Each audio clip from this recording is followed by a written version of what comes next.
रताळ्याच्या पोळ्या करत आहे मी. बघा ही रताळे आहेत. ही रताळे आपण ह्याच्यामध्ये एका पाटीत तुझ्या ताटात घेऊन हे रताळे टाकायचे आणि हा गुळाचा पाक केला म्हणजे गुळमध्ये म्हणजे पूर्ण हे करून घेतलेला आहे. तो गुळ मी आता ह्याच्यात टाकत आहे. पाहू शकता आता हे गुळ मी रताळ्यात टाकत आहे. बघा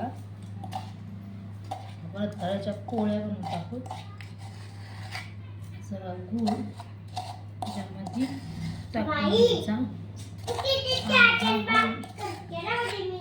टाकून घेऊयात आपण सगळं ह्याच्यामध्ये.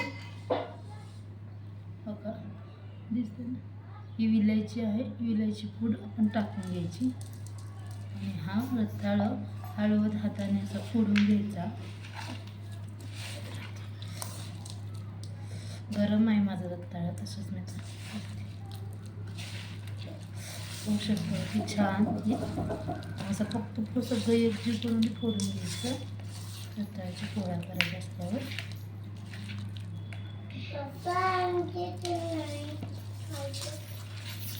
सगळं फोडून घ्यायची. एक नाही घुटणे काही सुद्धा ठेवायची नाही.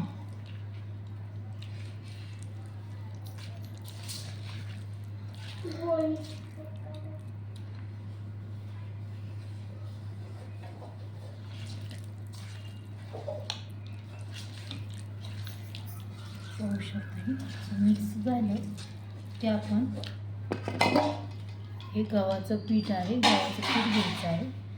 किती लागतं त्याप्रमाणेच घ्यायचं. खूप पण घ्यायचं नाही.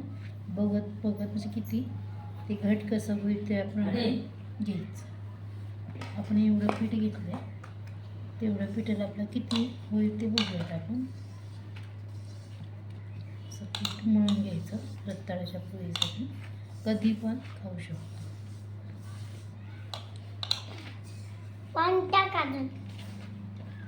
हे जे गुळाचं टोप आहे ते थोडंसं पाणी टाकणार.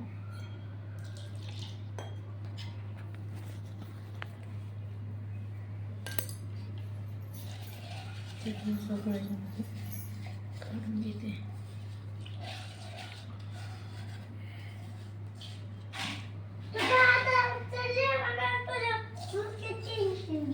गुळाचं पाणी थोडंसं टाकलेलं आहे. छान पीठ असं घासून घासून एकजीव करून घ्यायचं.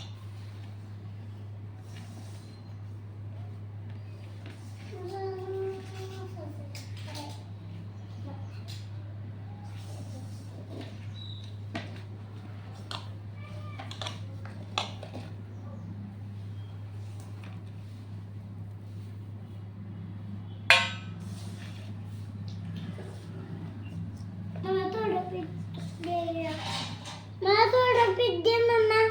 अगं ते रताळ्याच्या पोळ्या आहेत त्या. पीठ दे मला पीठ. पीठ दे ग.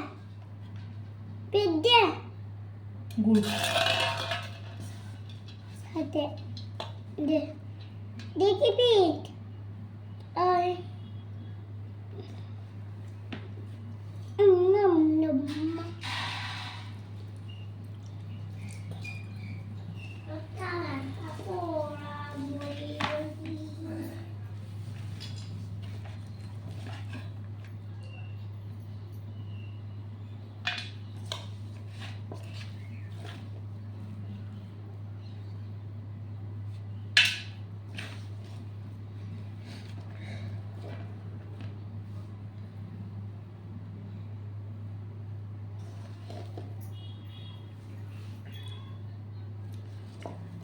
मीठ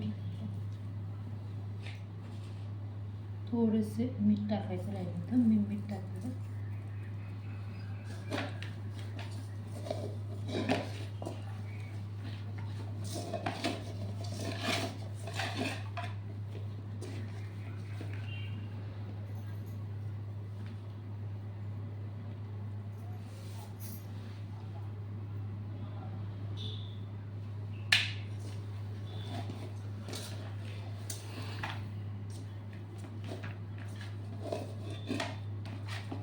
पीठ मळून झालेलं आहे.